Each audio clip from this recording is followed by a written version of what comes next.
ராஜன் வகைரா படத்த சிம்பு வச்சு வெற்றிமாறன் எடுக்கிறதா ஒரு தகவல் வந்தது. அதுக்கப்புறம் வந்து அந்த படத்துக்கான ஆரம்ப கட்ட பணிகள்லாம் நடந்ததா சொன்னாங்க. கிட்டத்தட்ட ஒரு 90,00,000 வரைக்கும் செலவழிச்சு அந்த படத்துக்கான விஷயங்கள் எடுத்ததா சொல்லிட்டு இருந்தாங்க. இந்த சூழல்ல வந்து ஆரம்பத்தில தனுஷ் வந்து அந்த படத்துக்கு எந்த பிரச்சனையும் தெரிவிக்கல அப்படின்னு சொல்றாங்க. இப்போ வந்து என்ஓசி கேட்க போன இடத்துல வந்து 20,00,00,000 தனுஷ் கேட்கிறாரு அப்படின்ற மாரி சொல்றாங்க. இது ஒரு பெரிய பிரச்சனையா இப்ப உருவெடுத்திருக்குன்னு சொல்றாங்களே சார். அதுக்கான காரணம் என்ன? இல்ல முதல்ல வாடிவாசல்லேருந்து ஆரம்பிக்கணும்.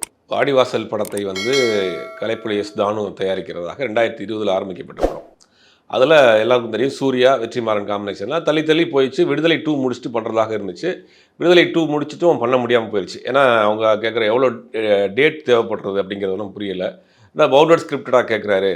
அப்படிங்கும்போது இது ஒரு பீரியட் படம். 1960 நடந்த ஒரு கதை. ஒரு சிறுகதை தழுவி தான் அந்த வாடிவாசல்ங்கிற பேர்லயே ஒரு சிறுகதை வந்துச்சு. அந்த சிறுகதை தழுவி எடுக்கப்பட்ட படம் தான். அது நெறைய டீட்டெயிலிங் தேவைப்படும். நெறைய நாட்கள் தேவைப்படுங்கிறதுனால, இம்மீடியட்டா அந்த படம் இப்ப ஆரம்பிக்க முடியாம போனதுனால, அந்த படம் இப்போதைக்கு ஹோல்டுல போட்டுட்டாங்க. போட்டோனே இப்ப கலைப்புலி தானு அவர்கள்ட்ட வெற்றிமாறனுடைய டேட் இருக்கு, சூர்யாவுடைய டேட் இருக்கு.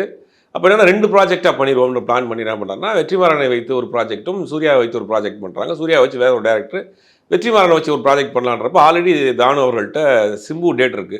இப்ப வெற்றிமாறன் சிம்பு காம்பினேஷன்ல பண்ணலாமா அப்படிங்கிறப்ப 2 பேரும் பேசுறாங்க. ஓகே பண்ணலாம் அப்படிங்கிற மாரி உடனே எல்லாமே இந்த தக்லீஃப்க்கு முடிஞ்சப்போ டக் டக்குன்னு முடிவு பண்ண விஷயங்கள்.